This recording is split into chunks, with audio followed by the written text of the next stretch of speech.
తిరుగుతున్నావా అమ్మో ఓ తల్లి నాకు తెలుసు ఆయన మా బిడ్డ. మీ అందరికీ యూట్యూబర్ వైష్ణవి మర్డర్ కేసు గురించి తెలుసు కదా. ఎప్పుడూ నవ్వుతూ యూట్యూబ్లో వీడియోస్ చేసుకునే అమ్మాయి చిన్న వయసులోనే పెళ్లి చేసుకొని 4 నెలల గర్భంతో ఉన్నప్పుడు తన భర్త హరిబాబు చేతిలో దారుణంగా చనిపోయింది. వైష్ణవి చనిపోయాక ఆమె కుటుంబ సభ్యులు బాధ అంతా ఇంతా కాదు, ఎప్పుడూ ఆమెనే తలుచుకొని బాధపడుతున్నారు. అయితే ఇలాంటి టైంలోనే వైష్ణవి బంధువుల్లో ఒక ఆమెకు వైష్ణవి శ్వేతనాగు రూపంలో కనిపించి తనతో మాట్లాడిందని చెప్పగా ఇప్పుడు ఈ న్యూస్ అక్కడ సంచలనంగా మారింది. అయితే వైష్ణవి నిజంగానే శ్వేతనాగు రూపంలో వచ్చిందా? పాము రూపంలో ఉన్న వైష్ణవి ఆమెకి ఏం చెప్పింది? అసలు ప్రేమించి పెళ్లి చేసుకున్న భర్తే ఆమెని ఎందుకంత కిరాతకంగా చంపాడు అనే విషయాలను ఈ వీడియోలో తెలుసుకుందాం. వీడియోని ఎక్కడా స్కిప్ చేయకుండా చివరి వరకు చూడండి. వైష్ణవి కుటుంబం ఉన్న పరిస్థితి వర్ణనాతీతం. ఆమె అన్నలు తన చెల్లి సమాధి వద్ద కూర్చుని రోదిస్తున్న దృశ్యాలు అందరినీ కంటతడి పెట్టిస్తున్నాయి. వైష్ణవికి ఇష్టమైన స్వీట్లు, వంటలు ఆమె సమాధి వద్ద పెట్టి తమ సోదరిని గుర్తు చేసుకుంటున్నారు. ఎందుకంటే వైష్ణవి అంటే వాళ్ళందరికీ పంచప్రాణాలు. వాళ్ళ కుటుంబంలోని చిన్నవాళ్ల దగ్గర నుండి పెద్దవాళ్ల వరకు అందరికీ వైష్ణవి అంటే ఎంతో ఇష్టం. అలా అందరి మధ్యలో అల్లారు ముద్దుగా పెరిగిన ఆ అమ్మాయి 4 నెలల కడుపుతో ఉందని కూడా చూడకుండా కట్టుకున్న వారే చంపేశాడు.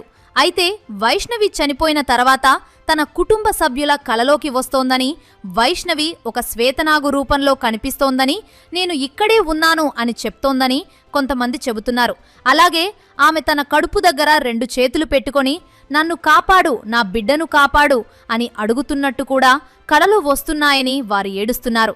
ఆమె శారీరకంగా దూరమైనప్పటికీ మానసికంగా ఎప్పుడూ తమతోనే ఉంటుందని ఆ అన్నలు భావిస్తున్నారు. ఒక అందమైన ప్రేమ కథగా మొదలై వైష్ణవి స్టోరీ చివరకు ఒక రక్త చరిత్రగా ముగిసింది. వైష్ణవి మరియు హరిబాబుల వివాహం ఒక ప్రేమ వివాహం. హరిబాబు ప్రేమ పేరుతో వైష్ణవి వెంటపడి ఆమెను పెళ్లి చేసుకుంటానని, తన జీవితాంతం ఎంతో గొప్పగా చూసుకుంటానని నమ్మబలికాడు. పెళ్లికి ముందు హరిబాబు తన గురించి ఎన్నో రకాల అబద్ధాలు చెప్పి వైష్ణవిని మరియు ఆమె కుటుంబ సభ్యులను మోసం చేశాడు. తనకు నెలకు 30,000 రూపాయల జీతం వస్తుందని, భవిష్యత్తులో అది 1,00,000 రూపాయల వరకు పెరుగుతుందని గొప్పలు చెప్పుకున్నాడు. వైష్ణవికి 13 మంది అన్నదమ్ములు ఉండగా ఆమె 6 అక్కాచెల్లెళ్ల తర్వాత పుట్టిన ఏకైక చిన్న సోదరి కావడంతో ఆమె జీవితం బాగుంటుందన్న ఆశతో ఆ అన్నలు కూడా ఈ పెళ్లికి అంగీకరించారు. కానీ పెళ్లయ్యాక తెలిసిన చేదు నిజమేంటంటే హరిబాబుకు వచ్చేది కేవలం 12,000 రూపాయల జీతం మాత్రమే. నమ్మకమే పునాదిగా జరగాల్సిన పెళ్లి ఇలాంటి పచ్చి అబద్ధాలతో మొదలవ్వడం ఆరంభంలోనే ఒక పెద్ద హెచ్చరికగా నిలిచింది. ఇక్కడ మనం హరిబాబు లోపల ఉన్న ఆ సైకో ప్రవర్తనను మరియు క్రూరత్వాన్ని అర్థం చేసుకోవాలి. వైష్ణవి మొదటిసారి గర్భం దాల్చినప్పుడు హరిబాబు ఆమెను నమ్మించి బలవంతంగా అబార్షన్ చేయించాడు. ప్రస్తుతం మనం ఎంజాయ్ చేద్దాం, ఇప్పుడే పిల్లలు పుడితే ఇబ్బంది అవుతుందని మాయమాటలు చెప్పి ఆ గర్భాన్ని తీయించేశాడని వైష్ణవి సోదరులు ఆరోపిస్తున్నారు. కానీ వాస్తవానికి అతని ఉద్దేశ్యం వేరే ఉంది. కట్నం సరిగ్గా రాలేదని, ఆస్తి తన పేరు మీద చేయలేదని అతను వైష్ణవిని నిరంతరం వేధించేవాడు.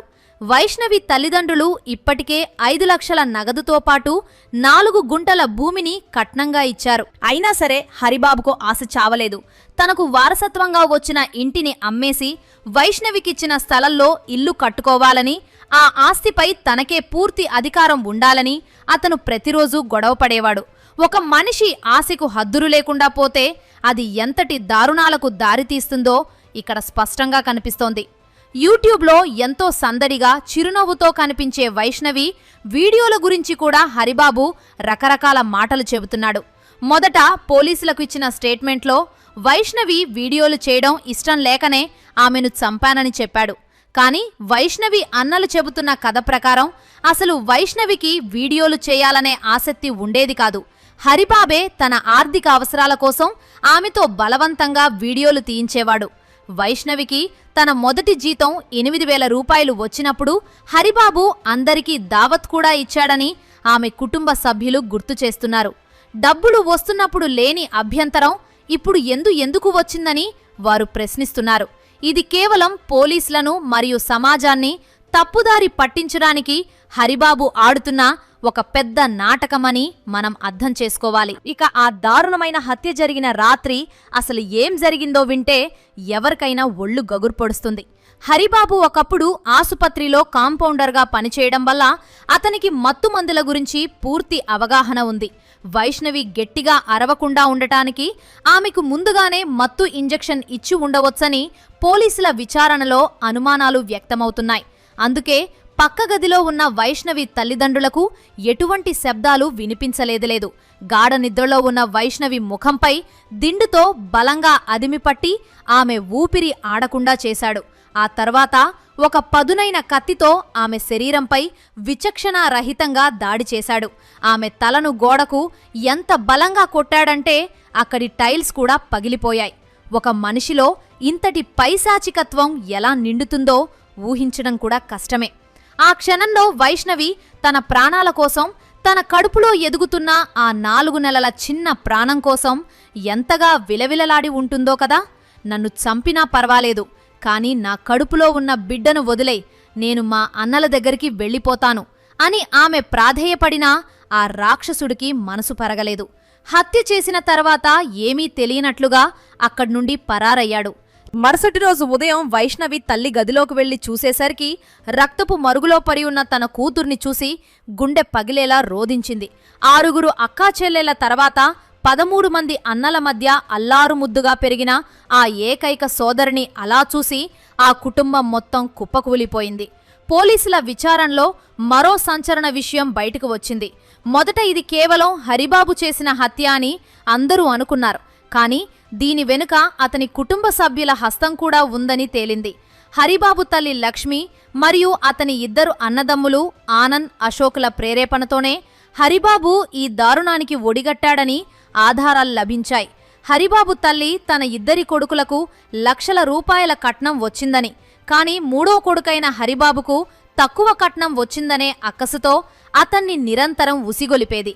అందుకే హత్యకు ముందు హరిబాబు తన స్వగ్రామమైన కోరుట్లకు వెళ్లి తన తల్లి, అన్నలతో మాట్లాడి వచ్చి మరీ ఈ స్కెచ్ వేశాడు. ప్రస్తుతం పోలీసులు హరిబాబుతో పాటు అతని తల్లిని, అన్నలను కూడా అరెస్టు చేసి కటకటాల వెనక్కి నెట్టారు. అయితే జైల్లో ఉన్న హరిబాబు ఇప్పుడు కొత్త డ్రామాలు మొదలుపెట్టాడు. నా వైష్ణవిని నేనే చంపుకున్నాను, నాకు బ్రతికే హక్కు లేదు, నన్ను చంపేయండి అని అరుస్తూ పోలీసులకు చిరాకు తెప్పిస్తున్నాడు. వైద్య పరీక్షల కోసం హాస్పిటల్కు తీసుకెళ్తే అక్కడ కూడా పెద్ద డ్రామా స్టార్ట్ చేశాడు.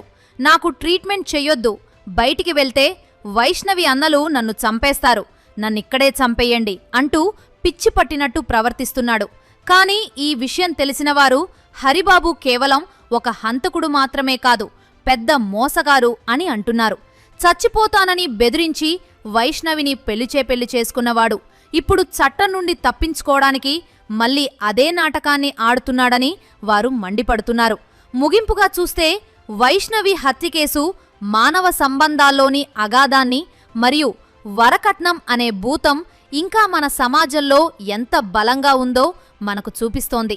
ప్రేమించి పెళ్లి చేసుకున్నంత మాత్రాన ఆ వ్యక్తి మంచోడు అని నమ్మడానికి లేదని, అతని కుటుంబ నేపథ్యాన్ని మరియు ప్రవర్తనను పూర్తిగా తెలుసుకోవాల్సిన బాధ్యత అందరిపైనా ఉందని ఈ ఘటన మనకు గుర్తు చేస్తోంది. హరిబాబు మరియు అతని కుటుంబ సభ్యులకు ఉరిశిక్ష పరాలని, అప్పుడే వైష్ణవి ఆత్మకు మరియు ఆమె కడుపులో ఉన్న ఆ చిన్న ప్రాణానికి శాంతి చేకూరుతుందని అందరూ డిమాండ్ చేస్తున్నారు.